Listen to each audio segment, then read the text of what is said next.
शिव को भी हो रहा। अब हम लोग बात करते हैं हीनयान और महायान पे। ये एक ऐसा कॉन्सेप्ट है, खास करके अभी जितना भी हमने डिस्कस किया बुद्ध और जैन को लेकर, समझ में तो आ गया होगा ना कि बुद्ध और जैन आसान नहीं है। और बुद्ध और जैन के साथ कमाल की बात यह है कि उनकी जो थ्योरी है ना, वो उनके फिलॉसफी से जुड़ा हुआ है। और फिलॉसफी से जुड़े होने के कारण ही ये सारी दिक्कतें आ रही है। प्रतीत समुत्पाद, अनात्मवाद, क्षणभंगवाद, ऐसी कई, उधर सप्तभंगी नए, तो ऐसे कई थ्योरी हैं। सिर्फ नाम अगर आ जाए तब तो बहुत बढ़िया है, उसके अंदर से सवाल आता है तो दिक्कत होता है। तो जितने भी इंपॉर्टेंट थ्योरीज हैं वो हम आपको अच्छे एक एक करके बता रहे हैं। इसी क्रम में अब हमारे पास क्या आ गया, हीनयान और महायान।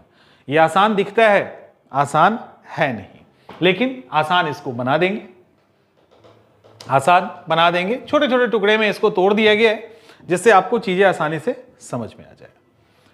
चलिए ये ले लेते हैं। पहला, हीनयान और महायान। सबसे पहला कि दोनों बुद्ध के ही, मतलब बौद्ध धर्म के ही दो सेक्ट हैं, दो संप्रदाय हैं। तो पहले ये ध्यान रखना है। यानी, और अब सवाल ये है कि इन दोनों को अभी एक एक करके हम डिटेल में हड़बड़ाना नहीं है, आराम से सुनो, समझ लो, अच्छे से याद हो जाएगा। हीनयान और महायान, और ये नोट्स आपको मिल ही गया होगा। ये इसका विभाजन पहले कब होता है? तो जो सेकेंड बुद्धिस्ट काउंसिल है, जो दूसरा बुद्धिस्ट काउंसिल हुआ,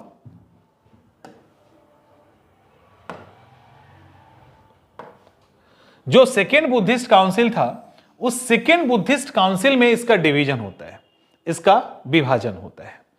सेकेंड बुद्धिस्ट काउंसिल में बौद्ध धर्म दो अलग अलग संप्रदाय, दो अलग अलग आइडियोलॉजी के कारण बट गया। एक को हम लोग कहते हैं थेरवाद और एक है महासंघिका। याद रखिएगा, थेरवाद और महासंघिका, हीनयान और महायान का इन दोनों से संबंध है। जो थेरवाद है और एक महासंघिका है, तो थेरवाद ही आगे चल के किसमें बदलता है, हीनयान में, और हीनयान के अलग अलग संप्रदाय फिर बनते हैं। फिर महासंघिका किसमें बदलता है, महायान में। तो हीनयान और महायान थेरवाद और महासंघिका का ही रूप है। क्लियर? सेकेंड बुद्धिस्ट काउंसिल में स्टार्टिंग इसकी हो गई थी। तो हीनयान, थेरवाद आगे चल के हीनयान में कन्वर्ट हुआ और ये महायान बना। अभी इंपॉर्टेंट जो दो यान हैं जो हमें पढ़ने हैं वो महायान और हीनयान है, जबकि इसके अलावा भी और भी यान हैं जो हमें देखना है। सबसे पहले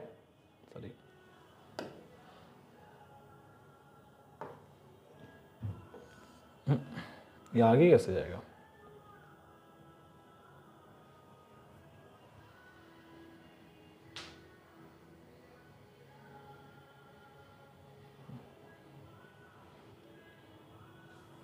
सबसे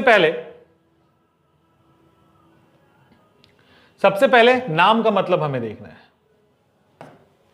नाम का मतलब देखना है, नाम का मतलब इंपॉर्टेंट है।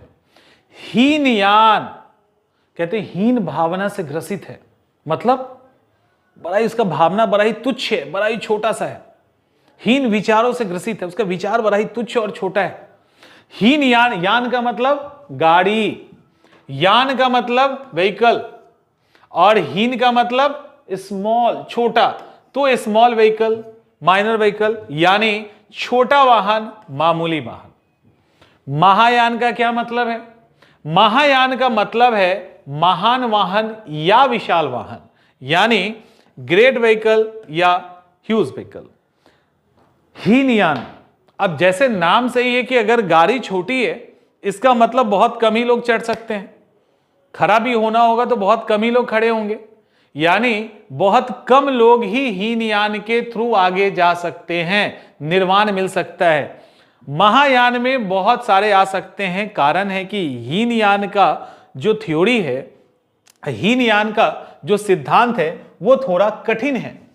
महायान उसके तुलना में काफी सिंपल है, तो ज्यादा लोग आते हैं और महायान में ज्यादा लिबर्टी है, ज्यादा लोग फायदा उसका उठा सकते हैं निर्वाण लेने के लिए। दूसरी तरफ कठिन यान की बात करते हैं। कठिन यान क्या होता है? कठिन यान क्या होता है? कठिन यान को कंसीडर किया जाता है, ध्यान रखिए, जो कठिन यान है उसको कंसीडर किया जाता है कि कठिन यान महात्मा बुद्ध के जो ओरिजिनल थॉट्स है उसके बहुत नजदीक है। कठिन यान वो यान है जो महात्मा बुद्ध के जो कोर प्रिंसिपल है उसको आज भी पहले जैसा ही कैरी कर रहा है, जिसको इस युग में पालन करना मुश्किल है, उसको कहते हैं कठिन यान। जैसे मतलब ये तुलनात्मक रूप से इसके धर्म पालन में कठिनाई है, इसी के कारण इसको कठिन यान कहा जाता है। और एक यहीं पे है सहज यान। सहज यान का मतलब अब कठिन है, यहां पे सहज है। कठिन का मतलब जो है, जो कठिन है उसके ठीक उल्टा सहज है। सहज का मतलब है कि ऐसा मतलब वो सेक्ट या वो संप्रदाय जो महात्मा बुद्ध के ओरिजिनल विचार से बहुत दूर जा चुका है और अकॉर्डिंग टू टाइम जो कंफर्ट चीजें हैं उसको उसके अंदर डाल चुका है, यानी महात्मा बुद्ध के विचारों से दूर और जो भी कंफर्टेबल चीजें हैं उसको अपने में शामिल कर लिया है। इसको कहते हैं हम लोग सहज यान। यानी सहज यान का पालन करना सरल है, बहुत आसान है और इसके जो नियम है वो भी काफी हल्के हैं। अगर हम कठिनाई वाइज रैंकिंग करें, कठिनाई वाइज, तो कठिन यान को पहले नंबर पे रखा जाएगा, हीन यान को दूसरे नंबर पे रखा जाएगा, महायान को तीसरे नंबर पे रखा जाएगा और सहज यान को चौथे नंबर पे रखा जाएगा। सबसे मुश्किल कठिन यान, उसके बाद हीन यान, फिर महायान और फिर सहज यान है। यानी हीन यान महायान के तुलना में थोड़ा कठिन है, अभी देखेंगे। और एक और है जिसको कहते हैं हम नवयान। ये नवयान का संबंध किससे है? नवयान का संबंध बाबा साहब से। बाबा साहब भीमराव अंबेडकर जब 1956 में बौद्ध धर्म का दीक्षा लिया उन्होंने दीक्षा जब लिया ना, तो एक तरह से नया सेक्ट बौद्ध धर्म के अंदर ही, नया सेक्ट का मतलब ये होता है कि कुछ रूल्स को चेंज किया गया, उसको कंफर्टेबल बनाया गया, आम लोग आसानी से रह सके, और जो लगता होगा कि ये सही नहीं है उन सबको अमेंड करके बदल के एक उन्हीं के अंदर सेक्ट चलाया गया जिसको नवयान कहते हैं। और जो अभी इंडिया में जो मैक्सिमम बुद्ध धर्म के फॉलोअर हैं वो इसी नवयान से जुड़े हुए हैं। मैक्सिमम जो बुद्ध धर्म के फॉलोअर हैं वो इसी नवयान से जुड़े हुए हैं। और एक और चीज देखिए कि नवयान में कुछ ऐसा नहीं है। नवयान में ये है कि और जो कुछ ऐसे रूल्स थे जो मान लो उनको लगा कि नहीं अच्छा है, वो लोगों को यूनाइट नहीं कर सकता, कंफर्टेबल नहीं होगा लोगों को फॉलो करना, तो उस तरह से उन्होंने उसको थोड़ा अमेंड किया और ये जो नवयान है मैक्सिमम लोग अब इसी को फॉलो करते हैं।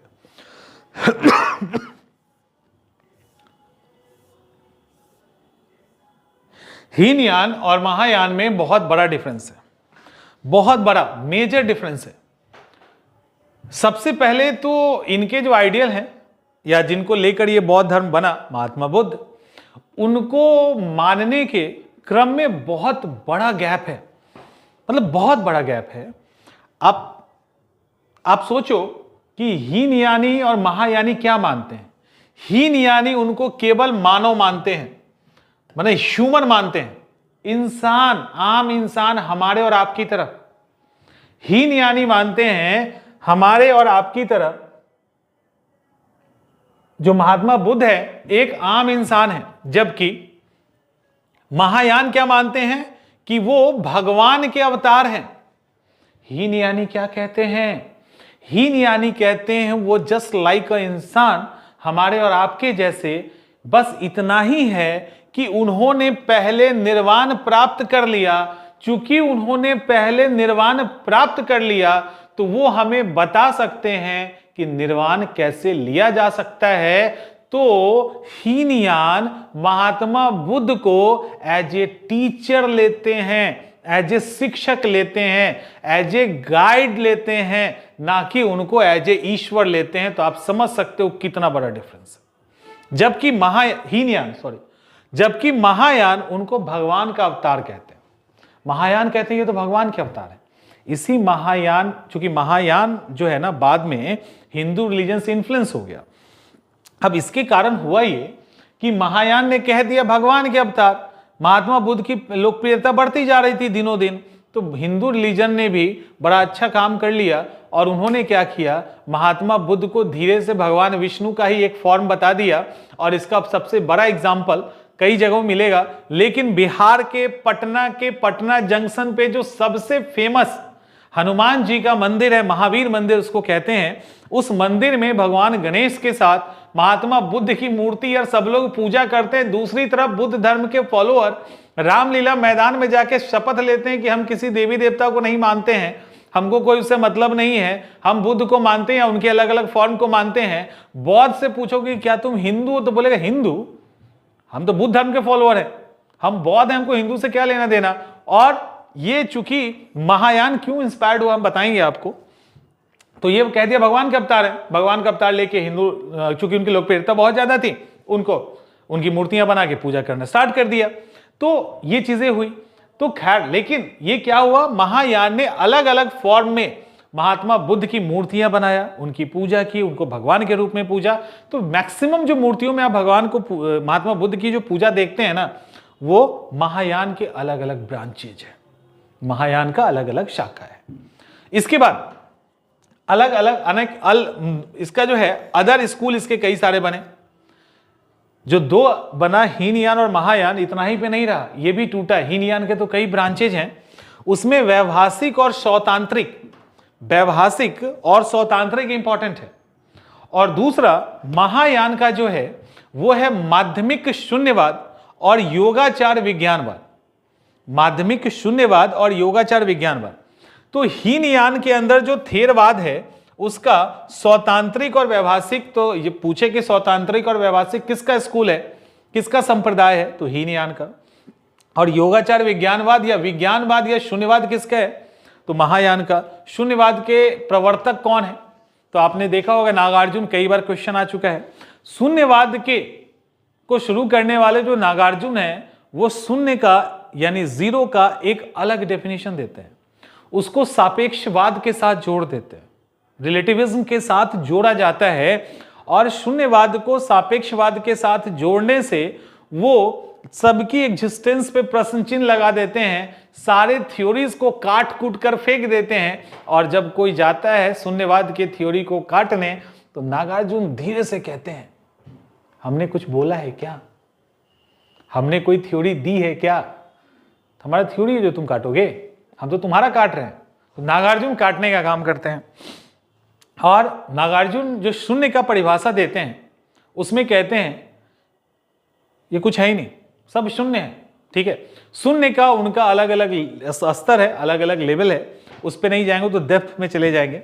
और दूसरी तरफ विज्ञानवाद का भी एक अलग कॉन्सेप्ट है। विज्ञानवाद कहता है कि आपको क्या क्या दिखता है, आपको ये बोर्ड दिख रहा है, आपको हम दिख रहे हैं, आपको ये पेन दिख रहा है, आपको ये दुनिया दिख रही है, ये आपको क्या लगता है कि ये पेन जो है वो कोई फिजिकल चीज है, कोई भौतिक चीज है।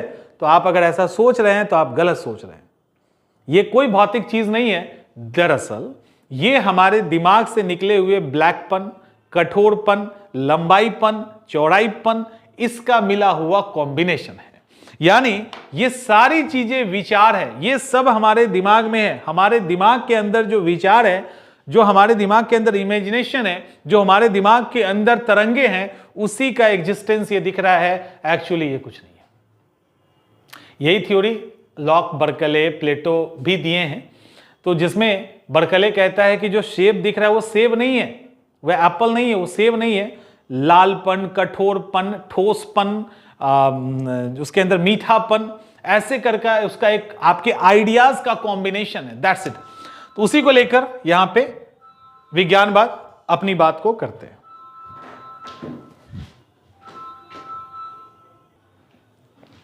ठीक है, अब आगे चलते हैं।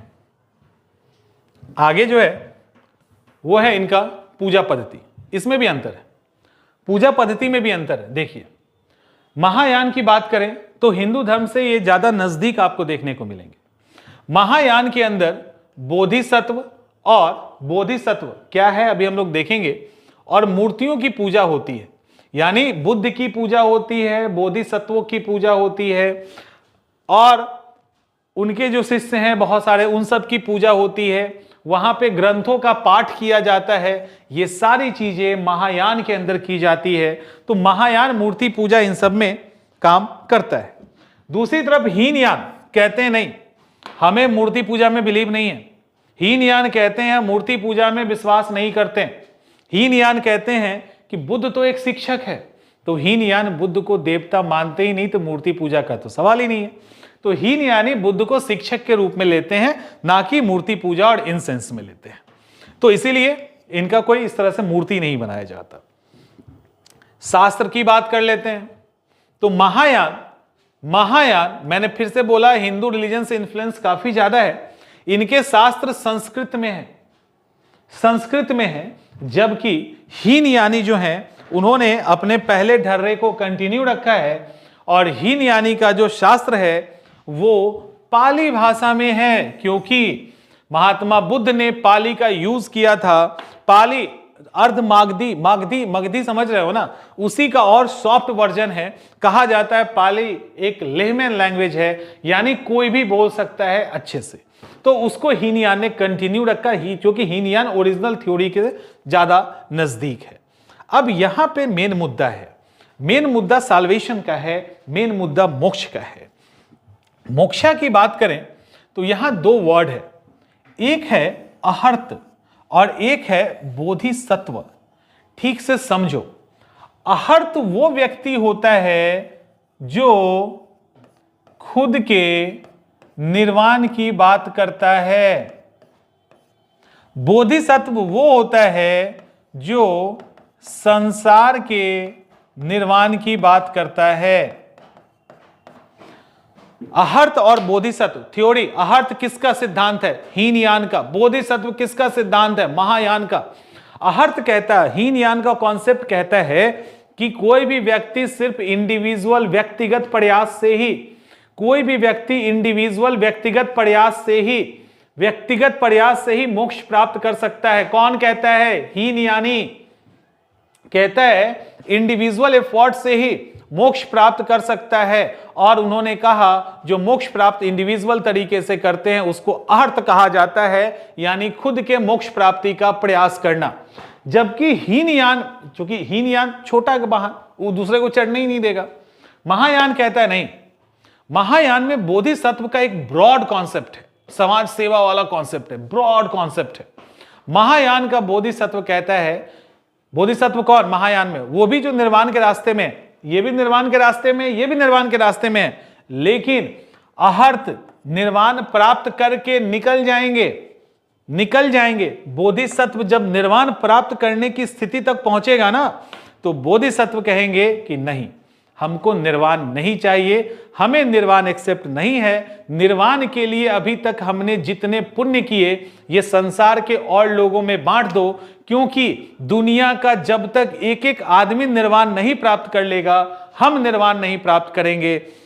हम बार बार जन्म लेंगे, बार बार पुण्य अर्जित करेंगे, और वो सारे पुण्य हम लोगों के अंदर डिस्ट्रीब्यूट कर देंगे, तब तक जब तक कि पूरा दुनिया को निर्वाण ना मिल जाए। तो इतना बड़ा कॉन्सेप्ट बोधिसत्व का है। इतना ही नहीं, यहां पे कहा गया है हीनयान में आत्मानुशासन, सेल्फ डिसिप्लिन और ध्यान करके कोई भी मोक्ष कर सकता है। और मोक्ष सिर्फ इंडिविजुअल ही आप अपना ले सकते हैं, किसी और के मोक्ष में आप योगदान नहीं कर सकते। व्यक्तिगत और कोई आपके मोक्ष में योगदान नहीं कर सकता, मदद नहीं कर सकता। तो ये है, यहां पे है नहीं कि बोधिसत्व कहते हैं कि जब तक सबको नहीं मिलेगा हम नहीं, यानी यहां पे कोई मदद भी कर सकता है, दूसरे की मदद आप ले भी सकते हैं। एक और इंपॉर्टेंट अंतर है, मोक्ष प्राप्ति का जो मोक्ष के बाद जो होता है स्थिति, उसमें भी बड़ा मेजर डिफरेंस है। हीनयानी कहते हैं कि मोक्ष का मतलब जस्ट दिया का बुझ जाना। मोक्ष का मतलब दिया का बुझ जाना। दिया के बुझ जाने का मतलब होता है कि जो आप मोक्ष लेने जा रहे थे, तो आपके जितने दुख हैं उसका अंत हो गया, दिया बुझ गया, दुखों का अंत हो गया। अब आपके सारे दुख समाप्त, अब जाइए और दुख खत्म, आपके दुख ही खत्म। ये कहते हैं नहीं, दुख तो जाता ही है, साथ में आपको सुखद अनुभूति भी होती है। क्योंकि अगर हम हिंदू परंपरा की बात करें तो सत्य चित्त आनंद की बात की गई है। यानी जब आपको मोक्ष मिलता है तो ना केवल आपका दुख समाप्त होता है बल्कि आप एक असीम आनंद की अनुभूति करते हैं जिसकी कोई कल्पना नहीं है। यह कहते हैं हीन यानी नहीं, सिर्फ आपका दुख समाप्त होता है, जैसे दिया बुझ गया कहानी खत्म। हीन महायान कहते हैं नहीं, दिया तो बुझेगा ही, दुख तो समाप्त होगा ही, साथ में आपको खुशी भी महसूस होगी। यह है हीनयानी का कहना। ठीक है, अब लास्ट है शायद, आई थिंक, हाँ लास्ट में यह है कि अलग अलग देशों में लाइक महायान जो है ना, वो एक तरफ चीन, जापान, दक्षिण कोरिया, तिब्बती महायानी है मैक्सिमम। दक्षिण कोरिया, जापान और चीन में मैक्सिमम महायानी है। जबकि आप नीचे की तरफ आएंगे यानी Cambodia, Laos, Myanmar, Sri Lanka, Thailand, Vietnam, तो इन सब जगह आपको ज्यादातर हीनयानी दिखेंगे। तो महायान इस तरफ और हीनयान का इंपैक्ट आपको यहां देखने को मिलेगा। तो अब मुझे यह बताओ कि कॉन्सेप्ट समझ में आ गया या किसी को दिक्कत है? अब हम लोग इसके कुछ बेसिक थ्योरीज में भी चलेंगे जहां पे आपको हम बताएंगे कि कैसे प्रतीत समुत्पाद या अनात्मवाद, क्षणभंगवाद, इन सब से क्वेश्चन आए तो उसको कैसे डील करना है, या इनकी कुछ और बेसिक थ्योरीज है उसको भी हम लोग देखेंगे। पहले यहां तक बताइए, क्लियर है?